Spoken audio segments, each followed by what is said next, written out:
भक्तों को भगवान मिले, भक्तों को भगवान मिले, हमें प्यारे पिता रूहानी। सारी फिजाएं कह रही हैं, सारी फिजाएं कह रही हैं, एक ही दिव्य कहानी भक्तों को। ओम शांति। 28 दिसंबर 2023। आज की मुरली के मुख्य पॉइंट्स हैं। बहुत मनुष्य हैं जो नास्तिक हैं, अर्थात बाप को नहीं जानते। अब तुम नास्तिक से आस्तिक बन रहे हो, मना बाप को जान रहे हो। तुम बच्चे कहीं भी जाते हो तो पहले पहले तुम अपना परिचय दो कि हम अपने को ब्रह्म कुमार कुमारी क्यों कहलाते हैं। हम ब्रह्मा मुख वंशावली ब्राह्मण हैं। ब्रह्मा है प्रजापिता, शिव का बच्चा। ब्रह्मा विष्णु शंकर उनके बच्चे हैं।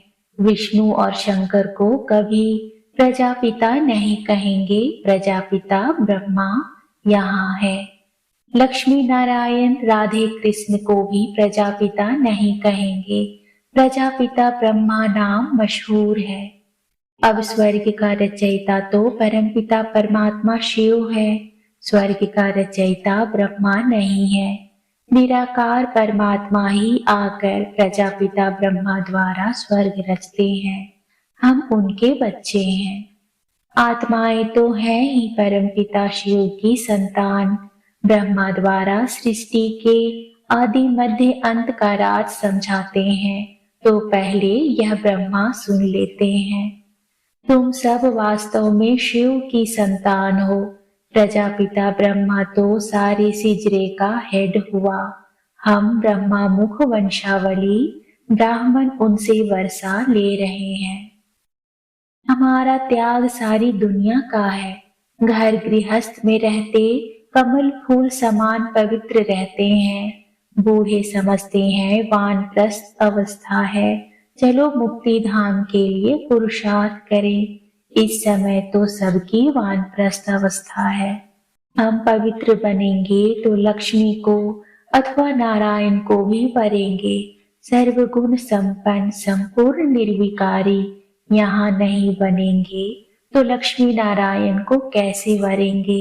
इसलिए कहा जाता है, आईने में अपने को देखो, लक्ष्मी नारायण को वरने लायक बने हो।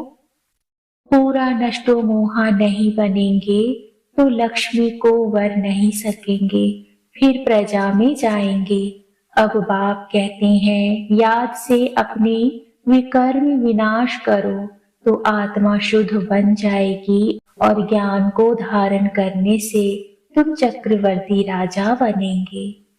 हर एक को हक है बाप से वर्षा लेने का। हम पुरानी दुनिया को बुद्धि से भूल नई दुनिया को याद करते हैं, फिर अंतमति सोगति हो जाती है। हम भारत की रूहानी सेवा करते हैं।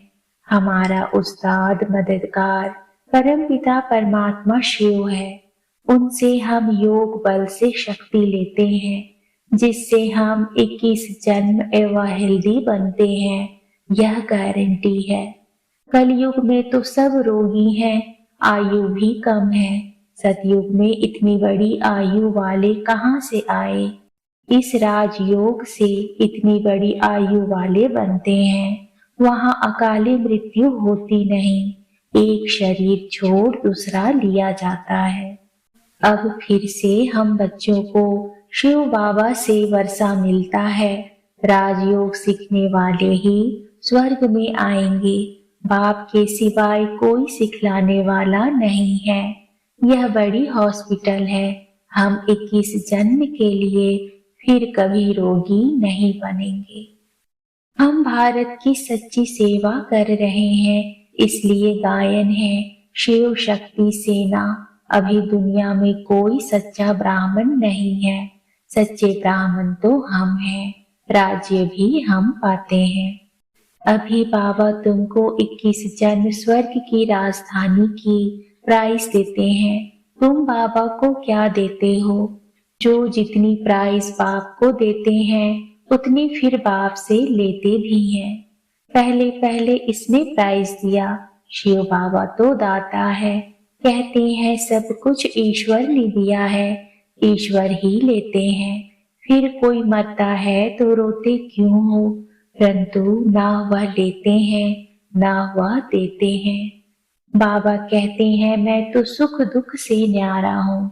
वह तो लौकिक माँ बाप जन्म देते हैं, फिर कोई मर जाता है तो उनको ही दुख होता है। यदि ईश्वर ने दिया, उसने ही लिया, तो दुख क्यों होना चाहिए। तुम जानते हो हम सुख धाम मना स्वर्ग जाते हैं, वाया शांति धाम। जब तक हम बाप के पास नहीं जाएंगे तो ससुर घर कैसे आएंगे। पियर घर में तो बैठे हैं, पहले बाप के पास जाएंगे फिर ससुर घर आएंगे। यह है शोक वाटिका, सतयुग है अशोक वाटिका। अच्छा, मुरली का सार है मीठे बच्चे, दान सदा मना ज्ञान पात्र को देना है। फालतू समय वेस्ट नहीं करना है। हर एक की नब्ज देखो कि सुनते समय उनकी वृत्ति कहाँ जाती है। आज का प्रश्न है, पावन दुनिया में चलने के लिए तुम बच्चे बहुत भारी परहेज करते हो, तुम्हारी परहेज क्या है। उत्तर है गृहस्थ व्यवहार में कमल फूल के समान रहना ही सबसे भारी परहेज है। हमारा त्याग है सारी बेहद की पुरानी दुनिया का। एक आंख में है स्वीट होम, दूसरी आंख में है स्वीट राजधानी। इस पुरानी दुनिया को देखते हुए भी नहीं देखना, यह है बहुत बड़ी परहेज। इसी परहेज से पावन दुनिया में चले जाते हैं।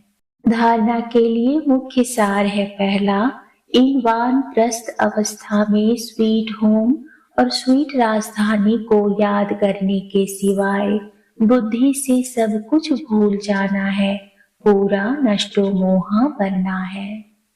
दूसरा है बुद्धि योग से बेहद का त्याग कर रूहानी यात्रा करनी है।